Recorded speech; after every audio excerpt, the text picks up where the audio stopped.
चलिए, Pandit Sundarlal Sharma open university द्वारा pre BEd 2025 के एंट्रेंस एग्जाम में पूछे गए तार्किक एवं विश्लेषणात्मक विवेचन लॉजिकल एंड एनालिटिकल रीजनिंग के सवाल देखते हैं। 20 क्वेश्चन हैं, समझेंगे सभी को अच्छे से एंड डेफिनेटली आपको एक बेटर अंडरस्टैंडिंग मिलेगा इस वीडियो से। और मैं देखा हूँ कमेंट सेक्शन पूरा भरा हुआ है आप लोगों की कमेंट से कि रीजनिंग का क्लास। तो चलिए मैं आपको दिखा देता हूँ एक बार रीजनिंग का क्लास। आप जैसे ही जाएंगे यूट्यूब में तो चैनल में जाएंगे, टीचर 3.0 चैनल का नाम दिखाता है, उस पर क्लिक करेंगे तो आप होम पेज पे आ जाएंगे चैनल के। उसके बाद नीचे देखिए यहाँ पे होम वीडियोस कोर्सेस इन सब का सेक्शन बना हुआ है। नीचे आएंगे होम में ही रहेंगे तो भी आपको मल्टीपल प्लेलिस्ट का सेक्शन में दिख जाएगा। प्लेलिस्ट यहाँ पे देखिए दिख रहा है रीजनिंग टॉपिक वाइज। इसके ऊपर क्लिक करेंगे तो रीजनिंग पूरा टॉपिक वाइज कराया गया है।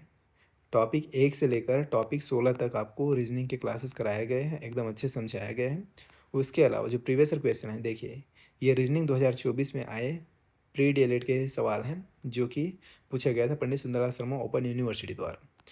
उसके अलावा देखिए व्यापम में पूछे गए 2025, 2024, 2023, 2022, 2021, 2019 के क्वेश्चन और सुंदरलाल शर्मा द्वारा पूछे गए प्री डीएलएड में 2025 के सवाल रीजनिंग के। और अभी हम बीएड का करेंगे, अभी 25 का कर रहे हैं, उसके बाद 2024 का भी करेंगे। अगर आप इतना क्लास देख लेते हैं रीजनिंग का तो आपको लगता है कोई कि सवाल छूटेगा या ऐसा कोई सवाल आएगा जो आपसे नहीं बनेगा? हो ही नहीं सकता। अगर आप इन सभी क्लासेस को एक बार अच्छे से देख लेते हैं, एक बार में समझ नहीं आता, 2 बार देख लेते हैं, देन डेफिनेटली कोई भी सवाल को आप आसानी से बना पाएंगे। क्यों कहने का कारण ये है कि इसमें मैंने व्यापम के जो प्रीवियस ईयर क्वेश्चन है जो कि डीएलएड में पूछे गए हैं उसको भी शामिल किया है। देखिए 25, 24, 23, 22 और 21 और 19 लगभग 6 साल के आप व्यापम के प्रीवियस ईयर क्वेश्चन अगर सॉल्व कर लेते हैं, समझ जाते हैं, अलग अलग टाइप के क्वेश्चन पूछे रहते हैं, इतना अगर आप देख लेते हैं तो आपको लगता है कि नहीं बनेगा? हो ही नहीं सकता, आराम से बनेगा। आप इन क्लासेस को अच्छे से देखिए, आपका रीजनिंग का पूरा क्लासेस अपलोडेड है यूट्यूब चैनल पे, चेक कीजिए और क्लासेस को देखिए। चलिए अभी बैक टू द टॉपिक, अभी आते हैं इसमें। अभी हम करने वाले हैं जो पंडित सुंदरलाल शर्मा ओपन यूनिवर्सिटी का जो क्लास बचा है किसका, तो बीएड का बचा है 2024 और 2025 रीजनिंग का। अभी 2025 का करते हैं, फिर बाद में 2024 का भी कर लेंगे। चलिए देखते हैं पहला सवाल। दिए गए समीकरण को सही बनाने के लिए कौन से दो चिन्हों को परस्पर बदलना चाहिए? यहाँ पे एक समीकरण दिया गया है और कौन से दो चिन्हों को बदलेंगे कि समीकरण सही हो जाएगा? तो देखिए इसका राइट आंसर है ऑप्शन सी।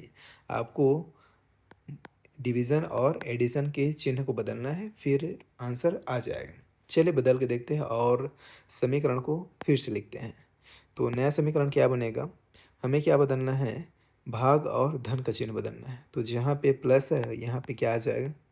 डिवीज़न आ जाएगा और जहाँ पे डिवीज़न है वहाँ पे प्लस आ जाएगा।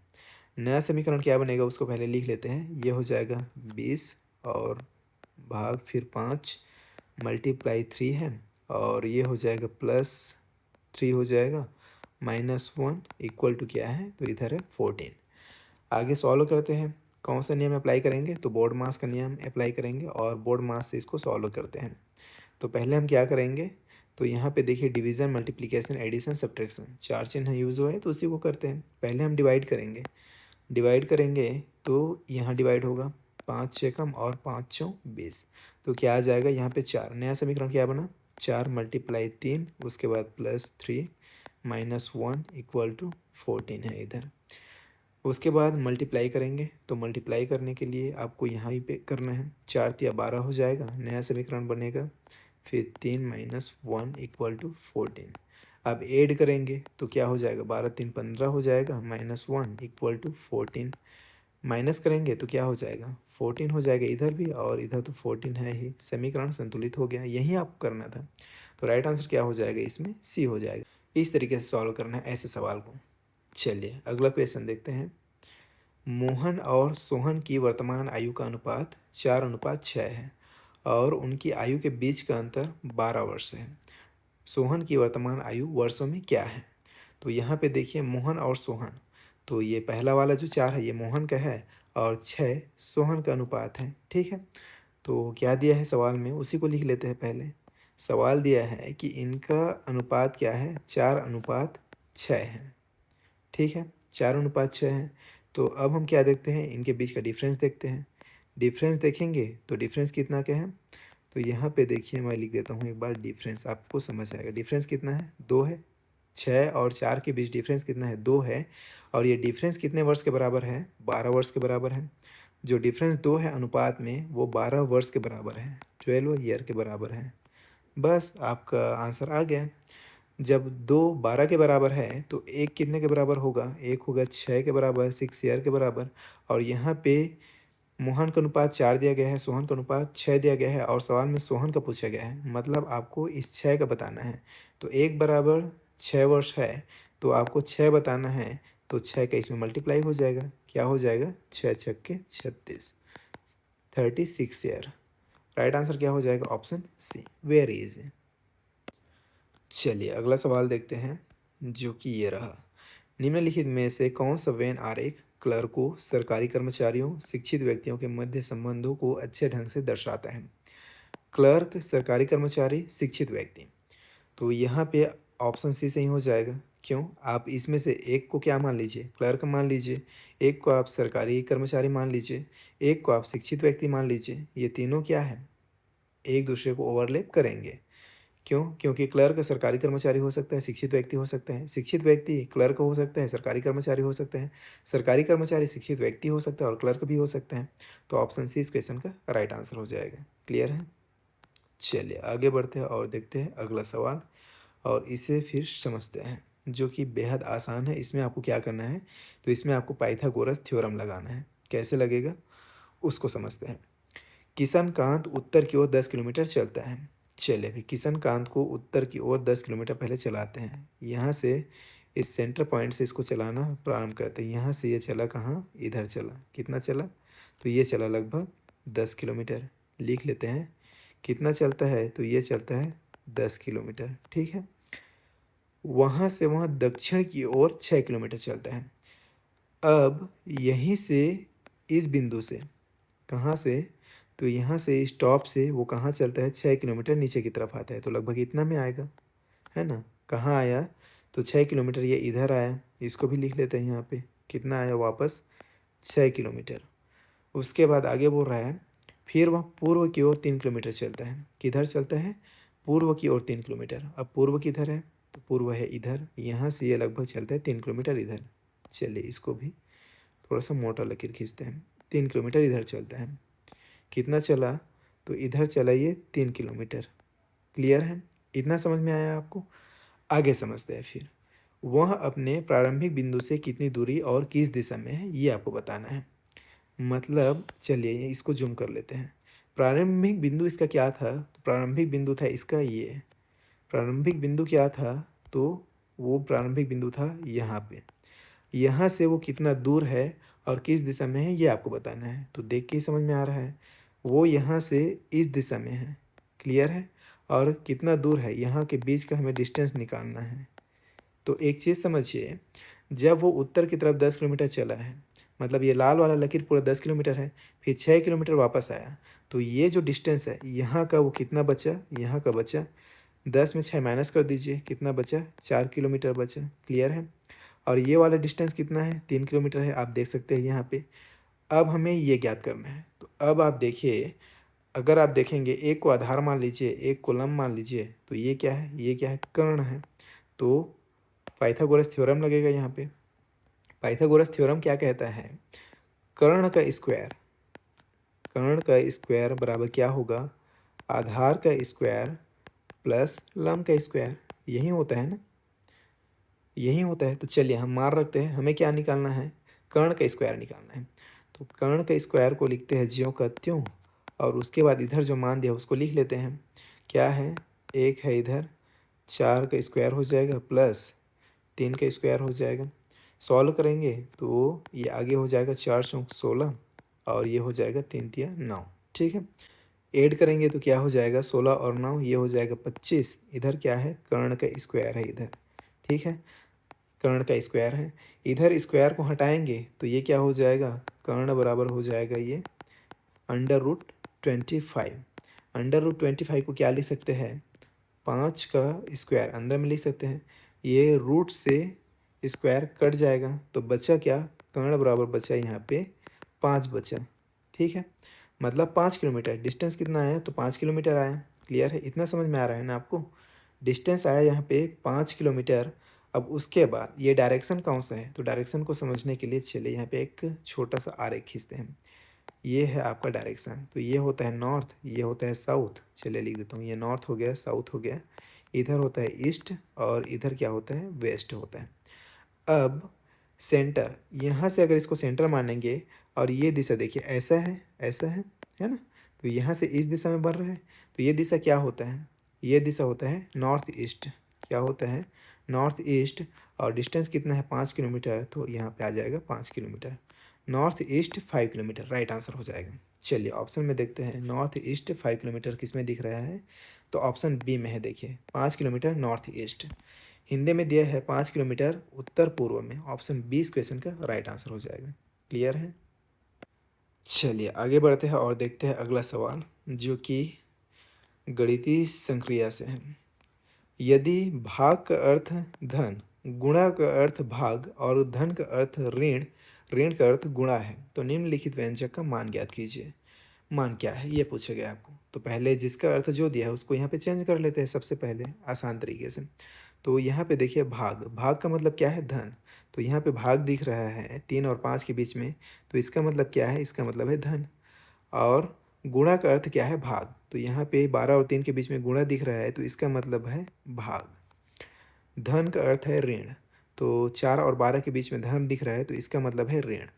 ऋण का अर्थ है गुणा। 16 और 4 के बीच में ऋण दिख रहा है, तो इसका मतलब है गुणा। ठीक है। चलिए नया समीकरण हम लिख लेते हैं, यहाँ पे रीराइट कर लेते हैं इसको। नया समीकरण बना यहाँ पे 16 × 4 - 12 / 3 + 5 बराबर क्या आएगा, ये आपको बताना है। चलिए सॉल्व करते हैं। सॉल्व कैसे करेंगे, तो वही नियम लगाएंगे, बदमाश नियम। बदमाश कहने का मतलब बोर्ड मास का नियम लगाएंगे।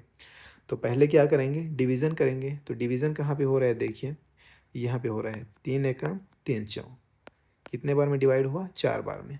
तो यहाँ पे जब हम इसको सॉल्व किए तो क्या आया, यहाँ पे आ गया 4। ठीक है। नया समीकरण क्या बना, तो नया समीकरण हो गया 16 × 4 - 4 + 5। क्लियर है। आगे क्या करेंगे, तो आगे हम करेंगे मल्टीप्लाई। मल्टीप्लाई करेंगे तो यहाँ पे मल्टीप्लाई होगा, 16 चौक, ये हो जाएगा 64। नया समीकरण क्या बना, 64 - 4 + 5। अब आगे देखिए, आगे क्या करेंगे, तो आगे करेंगे यहाँ पे एडिशन। तो एडिशन के लिए एक कॉन्सेप्ट समझिए, यहाँ पे एडिशन किसको करना है आपको, 4 और 5 को। एक चीज़ समझिए, तो देखिए 4 माइनस में है और 5 प्लस में है। तो प्लस में 5 है और माइनस में 4 है, मतलब 5 में 4 माइनस हो जाएगा तो बचेगा 1। बड़ा संख्या में प्लस है तो धन 1 बचेगा। यहाँ पे क्या बचा, धन 1। और इधर क्या है, 64 है। आगे इसको सॉल्व करेंगे तो क्या हो जाएगा, ये 64 और 1 जुड़ के हो जाएगा 65, जो कि इस क्वेश्चन का राइट आंसर है, ऑप्शन सी। क्लियर है। इस तरीके से इसे सॉल्व करना है। चलिए आगे बढ़ते हैं और देखते हैं अगला सवाल। सवाल है यहाँ पे, उस संख्या युग्म का चयन कीजिए जिसमें दो संख्याएं उसी तरह से संबंधित है जैसे कि दी गई संख्या जोड़ी की दो संख्याएं संबंधित हैं, 36 और 49। तो देख के ही समझ में आ रहा है, ये है 36। 36 किसका वर्ग है, तो ये 6 का वर्ग है। और 7 का वर्ग है 49। ठीक है। इन दोनों के बीच में डिफरेंस क्या है, तो डिफरेंस है 1 का। गैप कितने का है, तो गैप या डिफरेंस बोले तो वो है 1 का। ठीक है।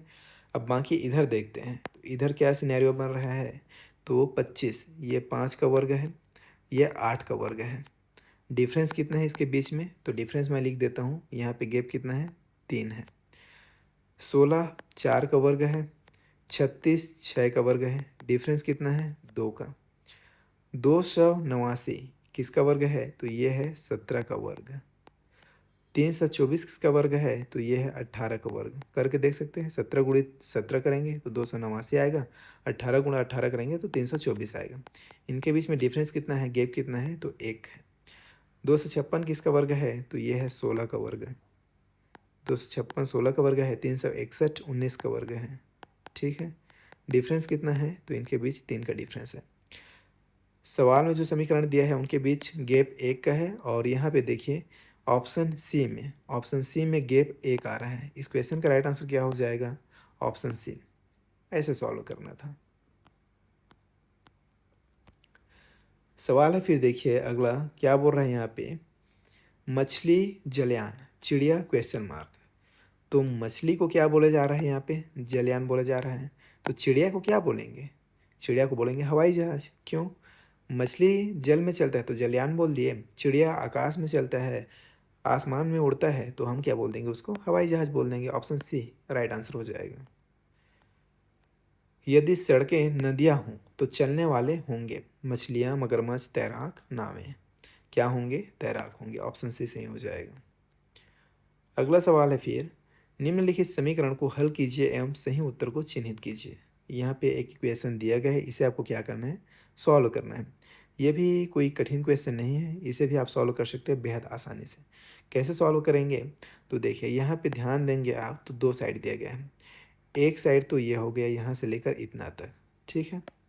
एक साइड ये हो गया और दूसरा साइड ये हो गया।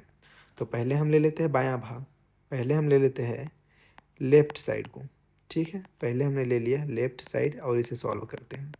तो समीकरण क्या है? देखिए 7x, थोड़ा मोटा किया जाए क्या पेन को? चलिए मोटा कर लेते हैं, कलर भी चेंज कर लेते हैं। क्या है? इधर है 7x, फिर माइनस है 21, माइनस 3x, और क्या है? प्लस में है 13। अब आगे इसको सॉल्व करेंगे तो x वाले को एक साइड लिख लेते हैं और संख्या को एक साइड लिख लेते हैं। तो देखिए ये हो जाएगा 7x और ये प्लस 13 इधर आ जाएगा। अच्छा 7x लिख लिया ना, तो 7x के पास क्या आ जाएगा? -3x आ जाएगा। x वाले को पहले लिख लेते हैं, ये हो जाएगा 3x, ठीक है। उसके बाद ये हो जाएगा माइनस, और इधर क्या बचा? तो इधर है आपका -21, क्या है 21, और ये हो जाएगा -13 हो जाएगा। क्यों? क्योंकि प्लस माइनस को जब सॉल्व करेंगे तो माइनस हो जाएगा। आगे इसको सॉल्व करेंगे तो 7x में 3x माइनस होगा तो ये हो जाएगा 4x, और इधर माइनस में फिर 21 में 13 जाएगा तो क्या बचेगा? तो यहाँ पे बचेगा आपका 8 बचेगा। इसे हम समीकरण 1 कह देते हैं, ठीक है। आगे सॉल्व करते हैं किसको? तो आगे सॉल्व करते हैं फिर राइट साइड को, राइट साइड, ठीक है। चलिए समीकरण को लिखते हैं पहले। क्या है? 7 प्लस 6x-16 है। तो अब इसमें देखिए, इसमें भी हम यही करते हैं, x वाले को पहले लिख लेते हैं, ये हो जाएगा 6x। उसके बाद हो जाएगा यहाँ पे, ये हो जाएगा आपका, सॉल्व कर लेते हैं सीधा। -16 में +7 को सॉल्व करेंगे तो बड़ा वाला माइनस में है तो आंसर माइनस में आएगा, और प्लस माइनस है तो 16 में 7 माइनस हो जाएगा तो क्या बचेगा? यहाँ पे बचेगा 9। इसको दे देते हैं समीकरण 2। और ये जो भी हमने यहाँ पे माल मसाला बनाया है इसको कर लेते हैं थोड़ा सा छोटा, ताकि जगह बचेगा। फिर आगे इसको सॉल्व करते हैं, आगे क्या आएगा उसको देखते हैं। इसको कर लेते हैं रिसाइज, ठीक है। इतना छोटा चलेगा? चलेगा। अब आगे सॉल्व करते हैं। देखिए अब दोनों समीकरण को यहाँ पे लिखना पड़ेगा, क्या लिख देते हैं? समीकरण 1 और 2 दोनों को सॉल्व करेंगे। सॉल्व करेंगे तो कैसे लिखेंगे? पहले इसको लिखेंगे 4x-8, और फिर बराबर में 6x-9, ठीक है। ये 9 है यार, समझ जाना। अब इसमें भी वही करेंगे, x वाले को एक साइड और संख्या को एक साइड। तो देखिए -9 इधर आएगा तो ये हो जाएगा प्लस में 9, और फिर ये -8, ये रहेगा -8, और उसके बाद इधर क्या है? 6x बचा है, ये +4x जाएगा तो -4x हो जाएगा।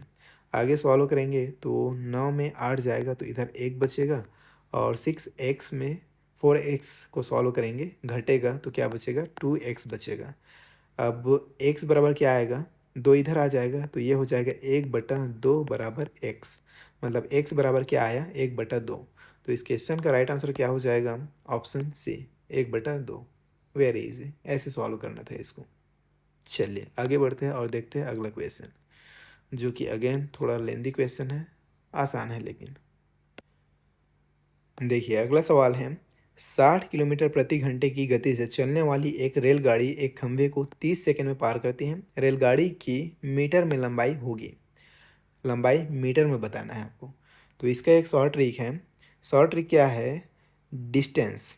शॉर्ट ट्रिक क्या है? डिस्टेंस। चलिए लिख देते हैं डिस्टेंस, या इसी को आप बोल सकते हैं length of train equal to, formula क्या होगा? तो स्पीड इनटू टाइम हो जाएगा। ठीक है, अब इस फॉर्मूला में सभी मान को बैठाने से पहले आपको एक काम करना है, वो क्या है, जो 60 किलोमीटर प्रति घंटा है उसे आप किस में बदलेंगे, तो इसे आप बदलेंगे मीटर पर सेकेंड में। तो इसे आप मीटर पर सेकेंड में बदलेंगे तो क्या हो जाएगा, चलिए लिखते हैं इसको। ये जो स्पीड है, स्पीड क्या हो जाएगा, 60 है, तो मीटर पर सेकेंड में बदलने के लिए इसको आप मल्टीप्लाई करेंगे 5/18 से। आगे इसको सॉल्व करेंगे तो ये हो जाएगा 5 छक्के 30, ऊपर आ जाएगा 300 और नीचे में आ जाएगा 18। आगे इसको सॉल्व करेंगे तो ये कट जाएगा, ये हो जाएगा 6×18 और 6×5 30। ठीक है, ऊपर आया 50 और नीचे में आया 3 मीटर पर सेकेंड, ये बदल गया यूनिट। ठीक है, उसके बाद हमें लेंथ निकालना है ना। मैंने क्या कहा, ये जो डिस्टेंस है यही क्या है, लेंथ है। ठीक है, यहाँ पे लिख भी सकते हैं डिस्टेंस ही क्या है, लेंथ है। तो हम यहाँ पे लिखते हैं आगे इसको लेंथ। हमें क्या निकालना है, ट्रेन का लेंथ निकालना है। यही क्या है, डिस्टेंस है। ठीक है, हमें लेंथ निकालना है जो कि डिस्टेंस है। तो इसका फॉर्मूला क्या है, स्पीड इंटू टाइम। स्पीड क्या है, यह है स्पीड 50/3 इंटू टाइम। टाइम कहाँ है, यहाँ पे देखिए 30 सेकंड दिया है, लिख देते हैं 30 सेकंड। आगे इसको सॉल्व करते हैं तो ये 3 एकम 3 हो जाएगा, 3 दाहम हो जाएगा 30। क्या आया, आगे आया 50/10। सॉल्व करेंगे तो क्या हो जाएगा, 50 दाहम क्या हो जाएगा, ये हो जाएगा 500। कितना आया, तो 500 मीटर में बताना है, तो ये हो जाएगा 500 metre. Very simple. Right answer क्या हो जाएगा, तो यहाँ पे राइट आंसर हो जाएगा option D, 500 metre. Very easy question. चलिए आगे बढ़ते हैं और देखते हैं अगला सवाल, जो कि ये रहा। निम्नलिखित में से विषम नाम चुनिए, कुरुक्षेत्र, पानीपत, हल्दी घाटी, सारनाथ। अब इसमें देखिए, ये जो कुरुक्षेत्र है, हल्दी घाटी है और ये पानीपत है, ये क्या है, फेमस हिस्टोरिकल बैटलफील्ड है। और इसमें ये जो सारनाथ है, ये बुद्धिस्ट पिलग्रिमेज साइट है। तो इसमें डिफरेंट कौन सा है, ऑप्शन डी राइट आंसर हो जाएगा। ठीक है, चलिए अगला क्वेश्चन है, फिर ये भी एक लेंदी क्वेश्चन है, इसको भी अच्छा खासा सॉल्व करना पड़ेगा। अब इसमें आप इसे 2 स्टेप में सॉल्व करेंगे। आपको सॉल्यूशन बताऊं कि आप लोग इसे खुद कर लेंगे। देखिए सवाल है, 10% के लाभ पर एक मशीन 5060 में बेची गई, यदि इसे 4370 में बेचा जाता है तो लाभ या हानि का प्रतिशत क्या होगा। अब ये क्वेश्चन अपने आप में बेहद लंबा क्वेश्चन है। अब इसे आप 2 स्टेप में सॉल्व करेंगे। 2 स्टेप कहने का मतलब क्या है, देखिए स्टेप फर्स्ट में आप क्या करेंगे, फाइनल सीपी निकालेंगे। सीपी निकालने के लिए selling price into 100/100 plus profit percent, इस फार्मूला को लगाएंगे। फार्मूला को लगाएंगे तो देखिए, चलिए निकालते हैं। मैं शॉर्ट में लिख रहा हूँ ना, फार्मूला को नहीं लिख रहा हूँ, आपको आंसर बता देता हूँ इसका निकाल के। मैंने क्या कहा, ये 2 स्टेप में सॉल्व होगा। चलिए पहला स्टेप यहाँ पे लिखते हैं। पहला स्टेप क्या होगा, आपको पहले सीपी फाइंड करना है। सीपी फाइंड करने के लिए आप क्या करेंगे, तो सिंपल है, आप जो सेलिंग प्राइस है, सेलिंग प्राइस क्या है, 5060, आप इसको लिखेंगे 5060। और फिर क्या करेंगे, इसको आप 100 से मल्टीप्लाई करेंगे और डिवाइड में क्या करेंगे, 100 प्लस क्या करेंगे, प्रॉफिट परसेंट। तो प्रॉफिट परसेंट क्या है, चलिए लिख देते हैं। प्रॉफिट परसेंट है क्या, 10%, लिख देते हैं 10%। ठीक है, चलिए इसको आगे सॉल्व करेंगे तो ये क्या हो जाएगा, ये हो जाएगा 5060 गुणा 100 और बटे में 100 और 10 जुड़ेगा तो ये हो जाएगा 110। अब आगे इसको काटते हैं, कैसे कटेगा, शून्य से शून्य कट जाएगा, फिर 11 एकम 11 और ये 11×6 = 44 हो जाएगा इधर, फिर 6 बचे और इधर 6 है तो 66, मतलब 11 छक्के 66। तो आगे क्या बचा, ये हो गया 46/100, मतलब 4600। कितना निकला, सीपी कितना निकला, तो 4600। ये क्या है, ये है सीपी। ठीक है, सीपी निकाल लिया है आपने, कितना निकला, 4600। आगे आपको क्या करना है, कैलकुलेट नाउ आउटकम। जो आउटकम है उसे आपको क्या करेंगे, कैलकुलेट करना है। तो उसके लिए यहाँ पे जगह बनाना पड़ेगा। इसको करते हैं छोटा या इसको कहीं साइड में फेंक देते हैं, इसका काम हो गया। इतना समझ में आ गया ना। चलिए इसको यहाँ रखते हैं। अब बारी आता है स्टेप 2 का, जो मैंने आपको बताया था। आगे ले चलते हैं आपको स्टेप 2 में। तो यहाँ पे आपको क्या करना है, तो यहाँ पे आप कैलकुलेट किसको करेंगे, आउटकम को कैलकुलेट करेंगे। ठीक है, आउटकम को कैलकुलेट करेंगे तो वो कैसे करेंगे, आप पहले क्या देखेंगे, न्यू सेलिंग प्राइस, क्या देखेंगे, new selling price, new SP. अब देखिए कितना है, 4370, कितना है, ये है 4370, यहाँ पे दिया गया है देखिए 4370, ठीक है। अब आप एक चीज़ समझिए, जो 4370 है, मैंने क्या कहा उसको ध्यान से देखना, ये जो 4370 है वो छोटा है किससे, 4600 से, 4600 से छोटा है। क्लियर है इतना चीज़, मतलब लॉस है, सीधी सी बात है। आपने कोई चीज़ इतना में बेचा 10% के लाभ पर, एक मशीन को इतना में बेचा, यदि इसे 4300 में बेचा जाता तो लाभ या हानि का प्रतिशत क्या होता। तो अगर इतना में बेचा जाता तो ये कम है किससे, सीपी से, सीपी से जब कम है तो लॉस होगा, सिंपल है। यहाँ पे क्या है, लॉस है। अब लॉस है तो आपको परसेंटेज निकालना है, लॉस अमाउंट निकालेंगे पहले, फिर परसेंटेज ऑटोमेटिक निकल जाएगा। चलिए पहले हम क्या निकालते हैं, पहले हम निकालते हैं लॉस अमाउंट, ठीक है। पहले हम निकालेंगे लॉस एमटी, ठीक है, लॉस अमाउंट। तो वो कैसे निकलेगा, वो बेहद सिंपल है। आप क्या करेंगे, 4600 माइनस से इसको 4370 को क्या कर देंगे, उसमें घटा देंगे। तो घटाएंगे तो 4600 माइनस 4370, 200 और इधर 30 बच गया, मतलब ये हो गया 230। कितना आया, 230 आया। ये आपका लॉस अमाउंट है। अब परसेंटेज में इसको कन्वर्ट कर लीजिए, लॉस परसेंटेज निकालना है ना आपको, तो परसेंटेज में कन्वर्ट करेंगे तो कैसे होगा, ऊपर में आप 230 को रखेंगे जो अमाउंट है उसको, और किसके ऊपर ये परसेंटेज आप निकालेंगे, तो 4600 के ऊपर निकालेंगे इस परसेंटेज को, तो नीचे में 4600 रखेंगे और इसको क्या करेंगे आप 100 से मल्टीप्लाई करेंगे तो परसेंटेज आपका निकल आएगा। आगे इसको सॉल्व करते हैं, चलिए देखिए ये हो जाएगा 230 गुणा 100 करेंगे तो 230 के आगे 2 शून्य और लग जाएगा। मैंने कहा 230 के आगे 2 शून्य और लग जाएगा, और नीचे में क्या है, नीचे में है 4600, ठीक है। चलिए अब इसको काटते हैं तो देखिए नीचे में 2 शून्य है, मतलब ऊपर का 2 शून्य कट जाएगा। अब नीचे में 46 बचे, ऊपर में 230 बचे, तो एक चीज़ देख के ही समझ में आ रहा है, ये हो जाएगा 23 एकम 23, और ये हो जाएगा 23 दूनी 46। ऊपर में शून्य बचा है तो शून्य को यहाँ लिख देंगे। अब ऊपर में 10 है, नीचे में 2 है, तो ये हो जाएगा 2 एकम और ये हो जाएगा 2 पंचे। तो आपका राइट आंसर क्या आया, 5%। क्या आया, 5%। 5% हानि, ऑप्शन 20 क्वेश्चन का राइट आंसर हो जाएगा। ऐसे आपको सॉल्व करना था इस सवाल को, बेहद लेंदी क्वेश्चन था। हालांकि ऐसा क्वेश्चन आपके डीएलएड में तो नहीं आएगा, बीएड में पूछ दिया जाता है, ठीक है। चलिए आगे बढ़ते हैं और देखते हैं अगला सवाल, बेहद इंटरेस्टिंग क्वेश्चन। ए बी की माँ है, ये जो ए है, ये ए किसकी माँ है, तो इस बी की माँ है, परंतु बी ए का पुत्र नहीं है। ध्यान से समझना, ए बी की माँ है परंतु बी ए का पुत्र नहीं है। मतलब क्या है, मतलब पुत्री है। सिंपल सा हिसाब हुआ ना। अगर ए बी की माँ है, ये जो ए है इस बी की माँ है, लेकिन ये जो बी है अपने माँ का पुत्र नहीं है, तो एक ही चीज़ हो सकता है, पुत्री हो सकता है। क्या होगा, पुत्री होगा। अब यहाँ पे सवाल कहता है ए और बी में क्या संबंध है, तो ए और बी में क्या संबंध है भाई, ए तो माँ है, पहले ही पता चल गया ए माँ है, लेकिन बी क्या है, पुत्र नहीं है। अब बी जब पुत्र नहीं है, पुत्र नहीं है मतलब क्या है, तो मतलब वो पुत्री है। मतलब क्या है, मतलब पुत्री है, वेरी सिंपल।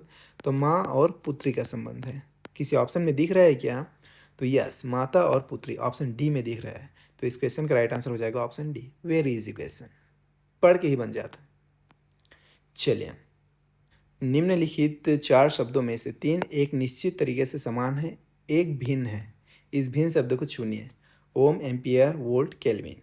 तो यहाँ पे देखिए ओम, वोल्ट और एम्पियर, ओम, एम्पियर और वोल्ट, ये किसका ऐसा ही मात्रक है, तो ये विद्युत का ऐसा ही मात्रक है। किसका ऐसा ही मात्रक है, विद्युत का ऐसा ही मात्रक है। और ये जो केल्विन है, केल्विन किसका ऐसा ही मात्रक है, किसका ऐसा यूनिट है, तो ये ताप का ऐसा यूनिट है, ताप का ऐसा ही मात्रक है। तो डिफरेंट कौन हुआ, ऑप्शन डी। क्लियर है। अगला सवाल है फिर, श्रृंखला में अगला पद क्या है, 3, 10, 28, 82। यहाँ पर क्या आएगा ये आपको बताना है। तो ऐसे क्वेश्चन को बनाने के लिए क्या कीजिए, सबसे पहले इनका डिफरेंस निकाल लीजिए, और डिफरेंस में ये देखिए कि मल्टीप्लाई में बढ़ रहा है, एडिशन में बढ़ रहा है, सब्ट्रैक्ट हो रहा है, डिवाइड हो रहा है, कि स्क्वायर ऐड हुआ है, कि उसमें घन मूल्य ऐड हुआ है, इन सब चीज़ों को अगर आप देख लेंगे आसानी से बन जाएगा। और इस क्वेश्चन का आंसर आप लोग कमेंट बॉक्स में कमेंट करके बताएंगे। ये आपके लिए क्या है, होमवर्क है। और ऐसा क्वेश्चन इंपॉर्टेंट होता है, इसलिए आपको इसमें थोड़ा सा बुद्धि लगाना है और बताना है, आपका मेंटल एक्सरसाइज हो जाएगा। ठीक है, जो सही उत्तर होगा उसको मैं पिंड कमेंट में ऐड कर दूंगा, आप लोग चेक कर लेना बाद में। चलिए आगे बढ़ते हैं और देखते हैं अगला क्वेश्चन। 45 विद्यार्थियों की कक्षा में जयंत विष्णु से 6 रैंक आगे हैं। यदि कक्षा में विष्णु का रैंक 25 है तो जयंत अंतिम से कितने रैंक पर है। तो हम पहले आगे से या ये बोले ऊपर से जयंत का रैंक निकाल लेते हैं, जो कि आसान है निकालना। ऊपर से किसका रैंक, जयंत का रैंक। ठीक है, जयंत का रैंक क्या करेंगे, सिंपल 25 माइनस 6 करेंगे तो ये हो जाएगा 19। उसके बाद आगे नीचे से रैंक के लिए एक सूत्र होता है, नीचे से रैंक के लिए एक सूत्र होता है, वो सूत्र आप लोग याद रखेंगे। नीचे से रैंक, उसके लिए एक सूत्र है जिसे आप लोग याद रखेंगे। सूत्र क्या है, तो बेहद सिंपल है, कुल छात्र माइनस ऊपर से रैंक, ऊपर से रैंक, उसके बाद ब्रैकेट क्लोज, फिर +1। बस इस सूत्र में आप मान बैठाइए, आंसर आ जाएगा। चलिए इस फॉर्मूला में मान बैठाते हैं। तो कुल छात्र है 45, तो सबसे पहले यहाँ पे लिखते हैं 45। ऊपर से रैंक हमने निकाल लिया है 19, माइनस हो जाएगा 19 और उसके बाद +1 करना है। अब 45 में 19 माइनस करेंगे तो क्या आएगा, ये हो जाएगा का 26 +1, तो ये आ जाएगा 27। इस क्वेश्चन का राइट आंसर क्या हो जाएगा, 27वें, ऑप्शन सी। चलिए अगला सवाल देखते हैं। चलिए अगला क्वेश्चन है, श्रृंखला में अगला पद क्या है बताइए। तो ये क्वेश्चन बेहद ईजी है, देखिए BCE CEG EGK, और यहाँ पे क्वेश्चन मार्क है, क्या आएगा यहाँ पे ये आपको बताना है। तो यहाँ पे एक चीज़ समझिए, देखिए जिन दो अल्फ़ाबेट से पहला वाला ख़त्म हो रहा है, दूसरा वाला सीरीज़ उसी से शुरू हो रहा है, BCE, तो CEG। अब उसके बाद ये जो दो अल्फ़ाबेट है लास्ट का, उससे ये शुरू हो रहा है EG, तो आगे जो भी आएगा वो किससे शुरू होगा, GK से शुरू होगा।